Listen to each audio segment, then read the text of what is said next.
Gente, na verdade, nada na vida são flores e a gente também passa por boicote diário, né? Tivemos um boicote através do nosso sistema de gravação e estamos aqui na plataforma Zoom gravando como se nós estivéssemos lecionando, como se a gente estivesse dando algum tipo de aula e a gente tivesse competência para isso. Vitor Abu está aí do nosso lado com o logo do Leitura da Pop. Eu tentei, ficou muito Chernobyl. E eu quero dizer para vocês o seguinte, inicialmente. O Leitura Pop vai revezar o tema dos autores com temas de debate. Por quê? Eu acho que é muito bom para a gente e eu acho que também é muito bom para o público ouvir debates mais profundos, né? Sobre coisas mais profundas que eles talvez não vão encontrar na Wikipédia, né? ou Wikipedia, como vocês encontram sobre a trajetória e a vida de qualquer outro autor. Então, aqui do lado está o Vitor. E hoje nós vamos falar sobre o seguinte tema: boa história ou boa condução?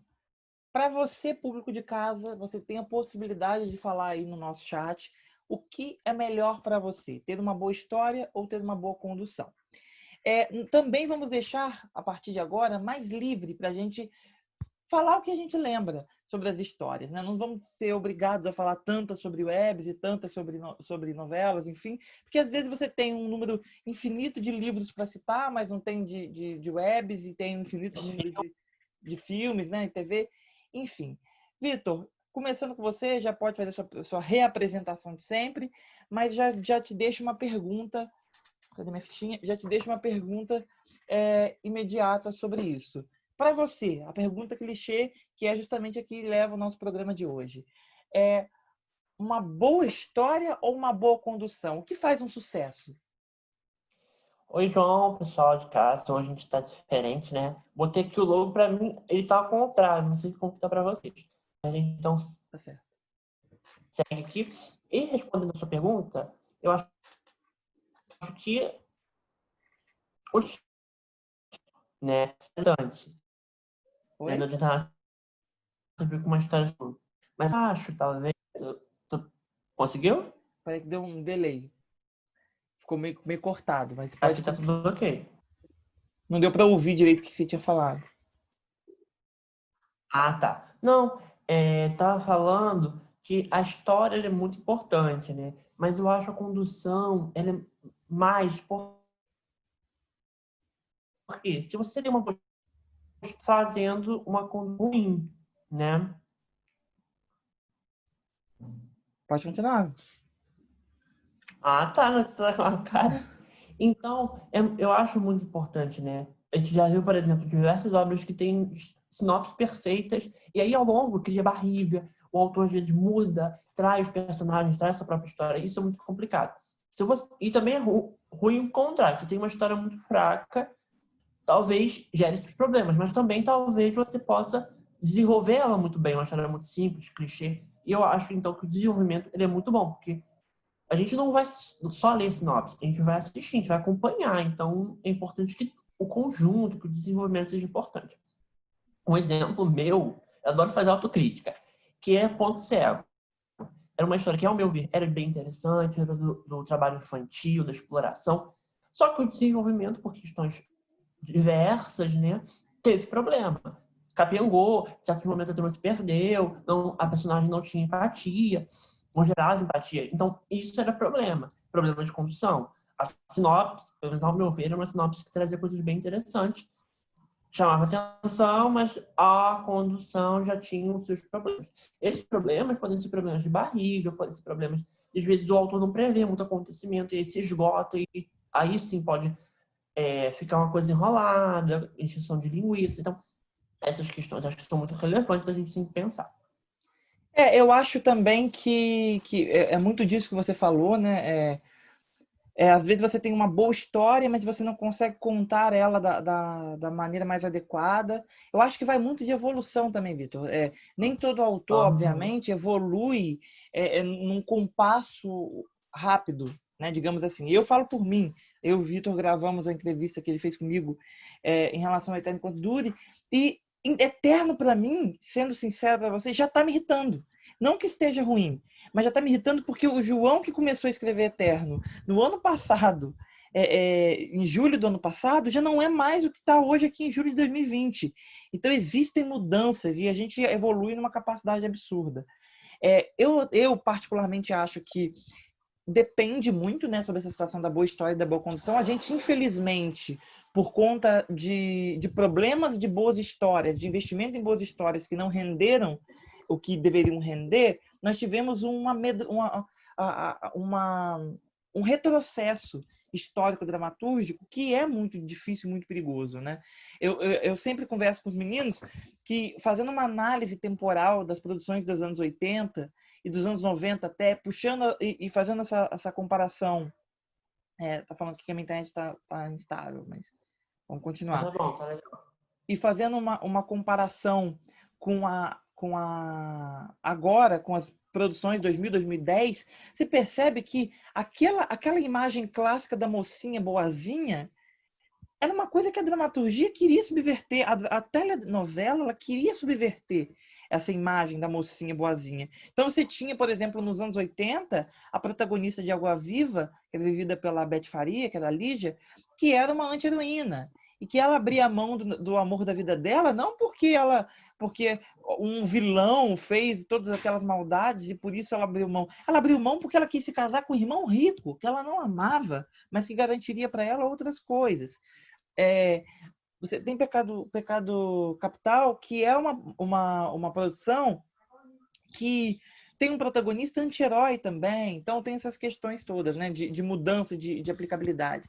Então, quando a gente começa a investir em produções diferentes e a gente começa a ver que elas têm boas histórias, mas pecam em condução, cria na mentalidade do público e cria na mentalidade do mercado, porque o mercado não quer saber o motivo por que deu errado, o mercado está vendo que deu errado e a única coisa que ele vai fazer é um efeito comparativo. Então, o Vitor Abu é um autor que escreveu escreveu 4 produções, dessas 4 produções, 3 deram errado e uma deu certo. É um autor que, quando for lançar uma próxima, o mercado vai ficar com bastante receio de investir na próxima produção do Vitor em relação a essas questões. Então, acho que foi muito disso, foi muito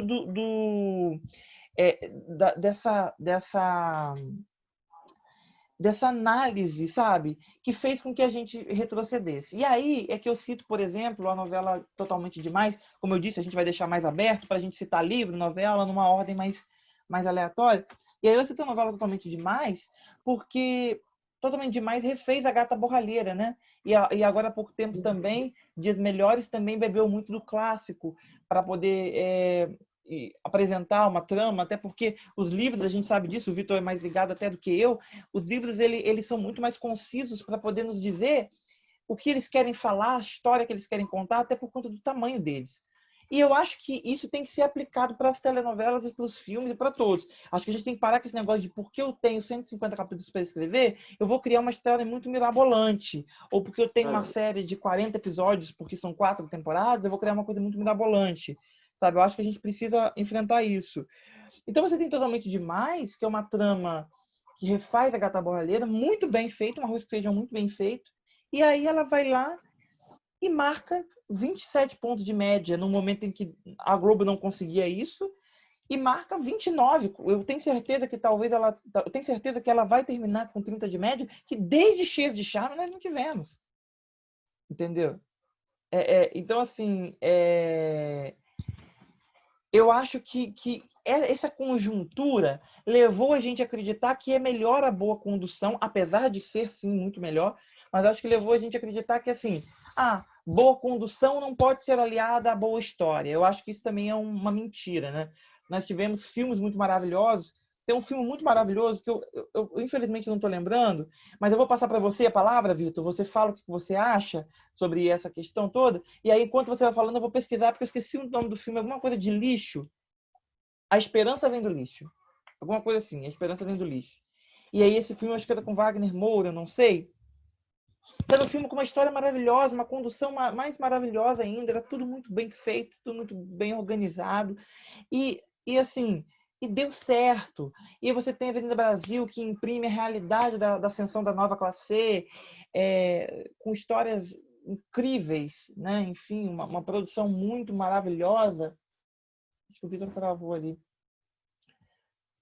uma produção muito maravilhosa e você fica dentro daquilo, né? Você fica olhando como é possível. E eu acho que quando você investe na boa história, você consegue.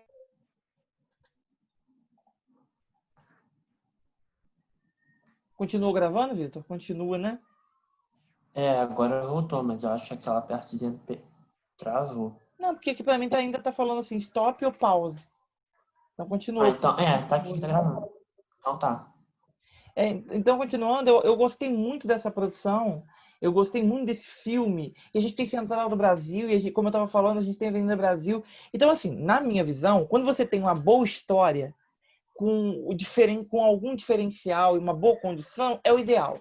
Eu acho que a novela também, quando ela é muito repetitiva, ela corre um risco de não ser marcada, eu não ficar marcada, né? Como O Outro Lado do Paraíso, que teve aquele boost todo em relação à Clara, mas é uma história tão batida, que não tem nada diferente, sabe? Tipo, Exato, na época, João, se falou muito, né? Teve também a questão do BBB, com a Gleice, a música, tudo, né? Aquela questão do bordão, mas agora ninguém, pelo menos ao meu ver, lembra da história. Então não tem, assim, a marca, como por exemplo, foi até a dona do pedaço, eu acho que daqui a um tempo vai ainda lembrar um pouco a casa da Boleira, da Josiane, que era escrota, para não falar a palavra.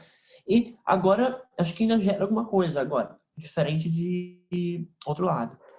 então, eu acho que O Outro Lado do Paraíso ela foi uma história de vingança pura. Né? Eu acho que Uhum. quando você refaz uma produção ou quando você aproveita algo, você tem que criar uma coisa diferente, né? Não dá para você falar, não, eu tenho inspirações em Shakespeare, em Sonho de uma Noite de Verão, eu tenho inspirações em alguma obra dessas, e na hora você não conseguir colocar nada de novo, nada de diferente, né? Eu acho isso. Eu acho que quando a gente participou, eu e você, da live lá com o Rodrigo Teixeira, né? Do curso lá, do mini curso de um dia, mas assim, e ele falava, gente, quando você for falar alguma coisa, você conta a história, mas você conta a história mostrando o que acontece no seu país. Então, eu acho que a Avenida Brasil ela ficou muito marcada por isso. Bom Sucesso, que para mim é um exemplo de trama popular que é bem feita. Então, assim, também ficou marcada por isso, porque é uma trama que revisitava histórias que já tinham sido contadas no cinema americano com a cara do Brasil, mostrando a realidade do Brasil, com uma protagonista intrinsecamente brasileira.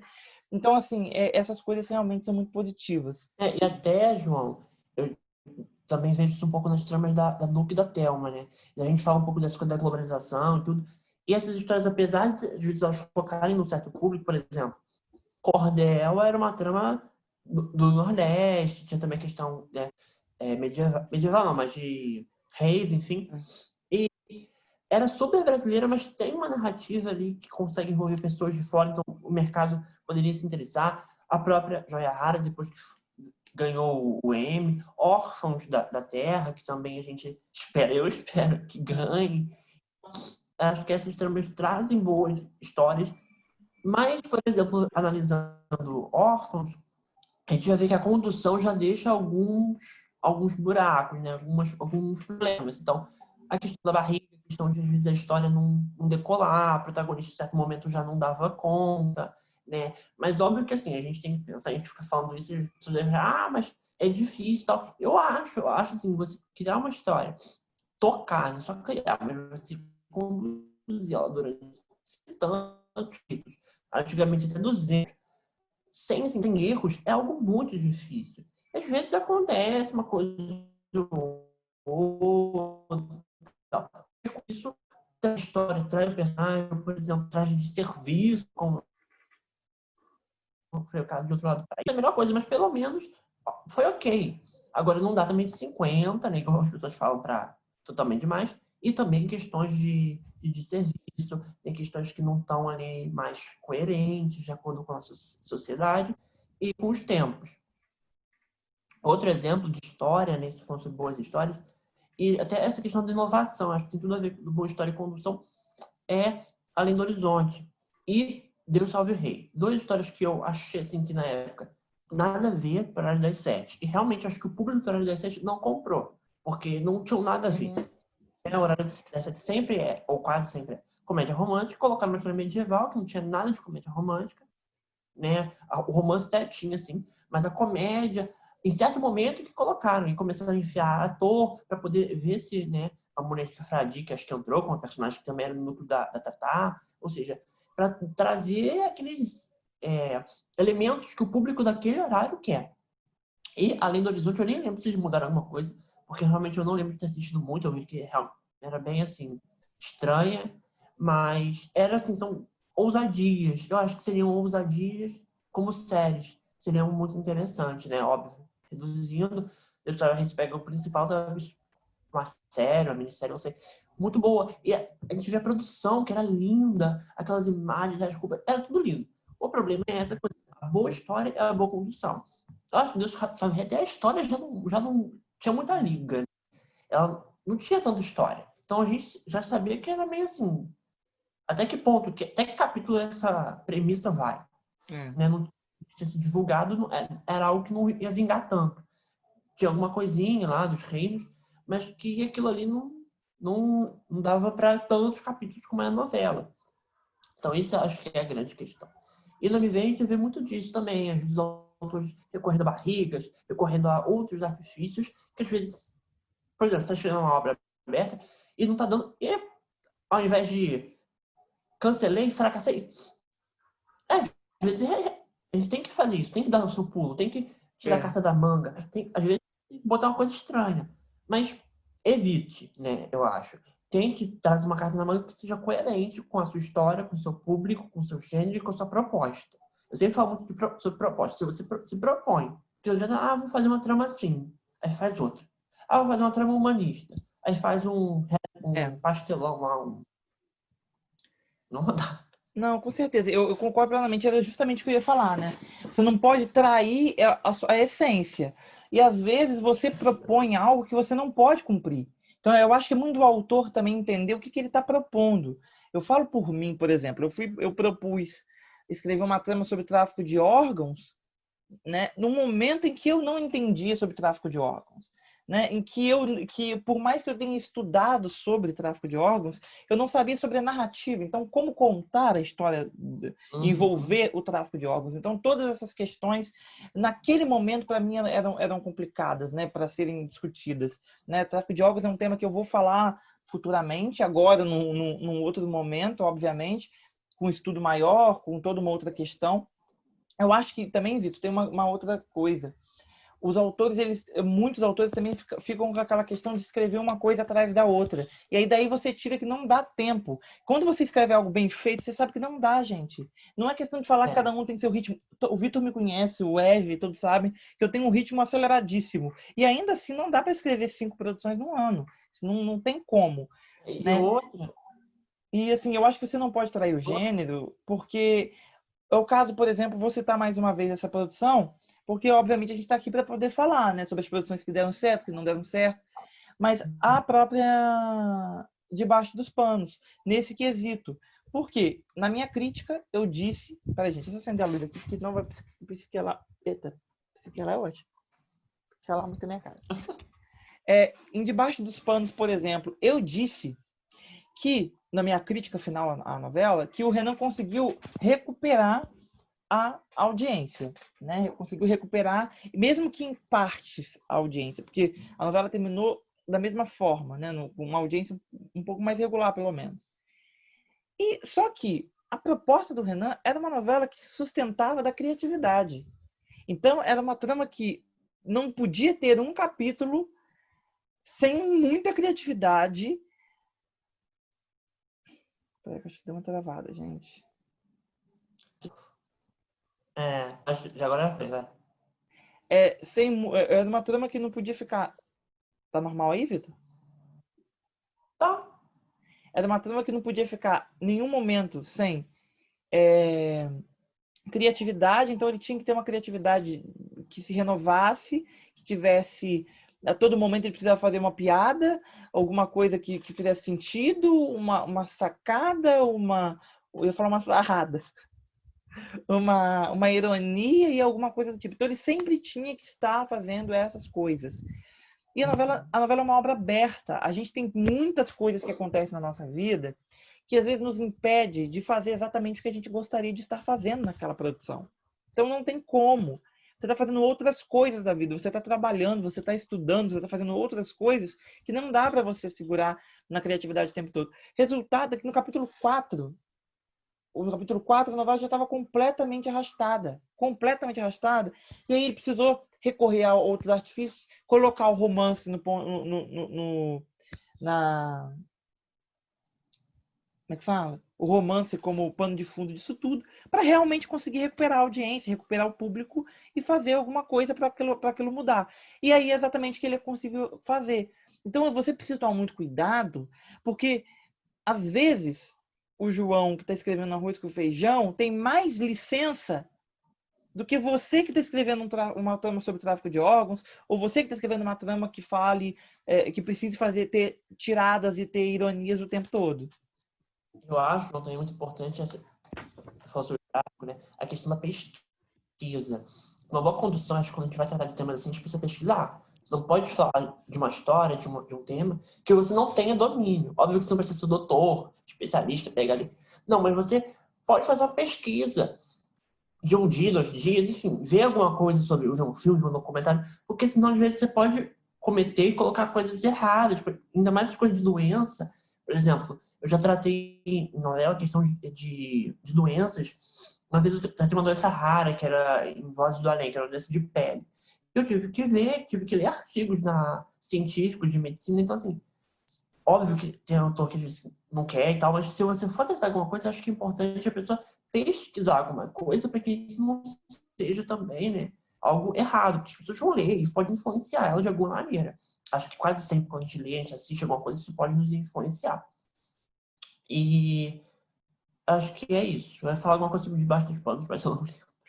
Então, eu acho que é o que você está falando, né? A gente precisa ter muito cuidado. Por exemplo, eu sempre cito o caso de Outro Lado do Paraíso, que eu não acho que a parte do coach tenha sido a pior parte em si. Também não. Mas eu acho que a questão apesar do julgamento ter sido incrível, ter chamado a atenção, eu fiquei com os olhos grudados na tela. Achei aquele capítulo assim. O texto é uma merda, mas a gente mesmo assim ficava preso naquilo. A direção perfeita, eu acho que muito pela direção também. Né? Porque depois a gente teve um julgamento do Valci agora com a Amora Maltner e não ficou tão bom assim, né? E assim, o julgamento do delegado e tudo mais em relação ao estupro, aquele erro do Valci de colocar a cidade inteira assistindo o cara falar que estuprou a menina, não sei o quê, A menina ali. A menina ali e tudo mais, aquilo foi um desserviço, porque aquilo não existe. Julgamento só ocorre para crime contra a vida, ou seja, a pessoa morreu, ela não está ali para poder, aí vai a júri popular. Então aquela matéria ali não iria a júri popular, não adiantaria falar com o júri. Então aquilo foi um erro muito grande, muito grotesco, porque primeiro que é um erro evidente. Eu acho que a maioria das pessoas sabe que crime contra a vida não vai a julgamento. Segundo, julgamento popular. Segundo, que quer dizer, crime contra a vida vai a julgamento popular e crime que não seja contra a vida não vai. Segundo, que a vítima de estupro pode não querer denunciar com medo de ir para um julgamento popular. Exatamente. E o júri popular, a cidade inteira ia assistir aquilo e ela ficar completamente incomodada. Então não é assim que as coisas funcionam, sabe? Então, constrangida, né? Constrangida. Então é um desserviço social. A partir do momento, a gente tem que saber até onde vai a licença poética e até onde vai o desserviço social. A partir de onde nasce o desserviço social. Então a gente precisa tomar muito cuidado com isso, porque tudo isso que a gente está falando, gente, não foge da regra. Tem a ver com condução. O desserviço social pode atrapalhar uma condução, o diálogo mal organizado pode atrapalhar a condução, tudo pode atrapalhar a condução da obra. Eu acho que nós estamos caminhando. Pode falar. João, que eu acho importante é planejar, né? Que, por exemplo, o Wes me ajudaram muito em relação a isso. Você, quando está começando, fez sua sinopse, pega um papel, pega um quadro, alguma coisa, e anota o que você vai fazer durante. Porque senão você vai... já sei o que vai acontecer. Só que aí você não planeja, você não tem ideia mais ou menos de quando vai acontecer cada coisa. E aí você começa a arrastar os seus acontecimentos. Você começa ou antecipa tudo. E aí não tem nada depois. Fica capítulo de barriga. Então é importante sempre pensar, do 1 ao tal, eu vou apresentar, eu vou construir tal coisa. depois eu vou desenvolver. Depois, ou seja, você tem essa ideia a um prazo maior, né? Longo prazo, médio prazo. Não assim, amanhã eu vou fazer tal coisa, depois. Não, pensa no seu capítulo 30. Eu acho que isso é importante. Porque, às vezes, a gente nem sabe como a gente consegue. Eu falo por mim, Uhum. eu terminei antes do dia amanhecer, depois eu fui revisitar alguns arquivos e eu fiquei pensando sobre, gente, como é que eu consegui? Porque é muita coisa para conduzir, realmente muito complicado. Exatamente. Mas eu acho que a gente precisa tomar muito cuidado, sabe? A gente precisa analisar bastante. E outra coisa, em relação até diálogos, né? Em relação até diálogos, eu acho que o diálogo bem construído, ele também ajuda muito, né? A você a Uhum. fazer. E a gente também está num momento de correria. Então, hoje, por conta de tudo, a gente tem Uber. A gente tem Uber, que na hora a gente manda uma mensagem para o aplicativo e em questão de 2 minutos, depender, o carro chega na sua casa ou chega no lugar onde você Exatamente. está. Então você tem metrô, você tem no Rio BRT, é no Rio, né? É. Ah, você tem o BRT, que eu já vi o BRT, mas eu fiquei em dúvida, não sei por quê. Você tem o BRT, então você tem toda uma tecnologia hoje, você tem o WhatsApp, que transformou a nossa vida numa coisa mais dinâmica. Então, o texto Uhum. precisa estar mais Precisa dinâmico. ser, precisa acompanhar.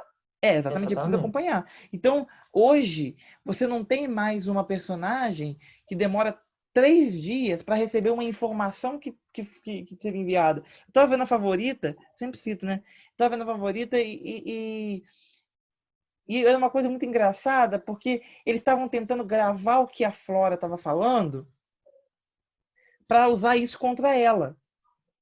Isso em 2008. Hoje em dia, você tem um WhatsApp que você pode pegar, arrastar, colocar para gravar a conversa da Flora, né? Hoje em 2020, arrastar. Quando ela falar, você joga num grupo e acabou. Todo mundo vai ter o Uhum. áudio e a história morreu ali, né? Naquela época não, era Exatamente. um gravador que eles tinham, que eles colocavam, aquele gravador, alguém ia atrás deles, roubava esse gravador e fazia isso. Hoje em dia você não tem mais isso, né? Você hoje tem uma nova situação. Então, isso obriga nós, autores, a buscarmos cada vez mais uma boa condição, justamente porque nós precisamos, porque nós somos obrigados a, a construir da melhor maneira possível, porque tudo pode ser furo. Hoje está tudo muito voltado para nos analisar, para nos olhar, porque a internet ela facilitou muitas críticas. Hoje você descobre um pequeno errinho de direção ali, um pequeno errinho ali, enfim. E você tem vários problemas e várias questões a resolver. Né? Tá tudo bem aí, Vitor? Tá conseguindo ver a imagem?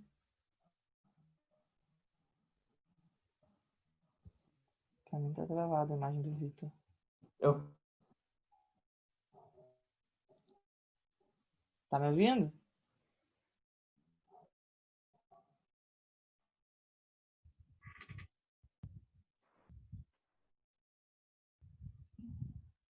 Continuo gravando, mas o Vitor caiu. Mas, continuando, gente. Deixa eu ver o negócio aqui. Mandar uma mensagem para ele aqui.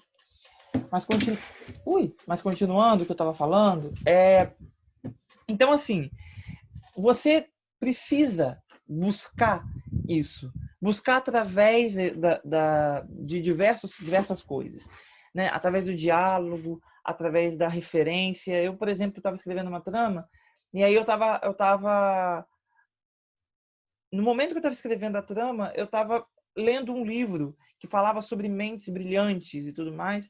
E aí aquilo serviu de inspiração para eu colocar num diálogo. Então, eventualmente, filmes que você vê, você consegue recortar cenas e repensá-las através do seu ponto de vista e colocar elas dentro e colocar elas. Deixa eu só ver se estão me respondendo aqui. E colocar elas dentro de toda a situação, né? Enfim. Então é isso. Foque sempre em buscar uma condução que seja coerente e dinâmica. Eu digo dinâmica todas as vezes quando eu falo na oficina e quando eu falo em todos os outros lugares. Nós precisamos pensar que as coisas não funcionam como antigamente. Hoje em dia, não serve mais aquelas cenas de café da manhã como eram feitas antigamente, porque ninguém tem mais tempo para ficar sentando e tomando um grande café da manhã, como fazia antigamente. As cenas não podem mais ser tão longas como eram antes, né? Então, todas essas questões elas são muito relevantes, né? Ação é mais do que fala. Tem uma novela, só para efeito de curiosidade a vocês, tem uma novela que é chamada Pecado Rasgado, do Silvio de Abreu, que ela foi criticada, porque naquele momento as novelas eram muito dialogadas, e ela era uma novela de humor e tinha muita ação. Então o público criticou que tinha muita ação e pouca fala. Né? E hoje em dia a gente já vê justamente o contrário. A gente tem Chernobyl, que eu falei para o pessoal da oficina, a gente tem Chernobyl que tem 10 páginas de roteiro de ação e algumas poucas falas. Então, tudo está mudando muito, e não é porque só a indústria muda, é porque nós mudamos, nós estamos mais dinâmicos, nós estamos trabalhando mais, nós estamos correndo, vivendo uma vida muito mais corrida, e a gente também tem sido mais exigente com o produto que a gente vê. A gente não perde mais nosso tempo assistindo um produto que nos enrola durante 40 minutos. Entendeu? Então, todas essas coisas, elas continuam sendo muito relevantes. Hoje em dia, a gente precisa ser arrebatado pela história para conseguir continuar até o final, para conseguir ter paciência. E aí hoje a gente tem, eu falo com os meninos que a gente tem um fenômeno engraçado até, que é ou você tem produções que dão muito certo ou que dão muito errado. Você não existe mais meio termo nesse momento, né? Então, para finalizar, o Vitor deve estar com algum problema, gente. Sinto muito mesmo. Para finalizar, eu digo a vocês o seguinte. Né, vai ser um pouco mais curto hoje, como vai ser nas próximas, tá? A gente está tentando diminuir um pouco o tamanho para ficar mais fácil. Mas, para finalizar, eu digo a vocês o seguinte. É muito bom que exista boa história, uma história diferente e uma boa condução. É perfeito. Acontece que isso nem sempre ocorre. Nem sempre isso vai ocorrer. Então, obviamente, a gente fica com uma boa condição. Um arroz com feijão bem feito é bem melhor do que um camarão mal feito, né? Uma lagosta mal feita, né? Uma comida japonesa mal feita. Mas, quando você consegue captar o melhor, a síntese e a antítese da sua história, ou seja, qual que é o remédio, qual que é a doença, qual que é a vacina da sua história. Você consegue compreender o sucesso dela, você consegue compreender o que pode fazê-la fazer sucesso. E você, no meio disso tudo, também tem uma boa compreensão de condução, entende todos esses elementos que eu digo, entende essa globalização que eu falo, entende é uma pessoa social, porque eu acho que nós, autores, precisamos ser sociais, todos nós, porque até quando a gente vai fazer realismo fantástico no Brasil, a gente faz crítica. Então, a gente precisa ser social para conseguir, de fato, transmitir para o público aquilo que a gente sente e a forma que a gente enxerga o mundo. A gente precisa enxergar o mundo. Esse lugar de, eu não me meto na vida do outro, não sei o que, não é do autor. O autor se mete na vida do outro o tempo todo. Então, vamos buscar um equilíbrio entre a boa condução e a boa história. Porque eu tenho certeza absoluta para vocês, quando esses dois elementos estão juntos, não há nada, absolutamente nada que bata ele. A Avenida Brasil, a Favorita, a Próxima Vítima, né? A própria Próxima Vítima, o Clone, que foi um grande sucesso, e todas essas produções são produções que agradaram na condução, o público, a massa, e agradaram também na história, porque a história era diferente, era um diferencial, enfim. Então, é isso. Busque o equilíbrio. É essa a mensagem que eu tenho para passar para vocês. Bom, gente, o Vitor deve ter tido algum problema pessoal. Eu acho que ele estava realmente na correria porque ele tinha um compromisso. Que a gente demorou muito para gravar por conta desses problemas do aplicativo. Me desculpem. E é isso. Na semana que vem a gente está de volta com mais uma leitura pop. Espero eu que no nosso estúdio, nossa forma que a gente sempre gosta de gravar, que é muito mais fácil, muito mais prático. E eu espero muito contar com vocês. Até lá. Tudo bem? Um beijo. Até o domingo que vem.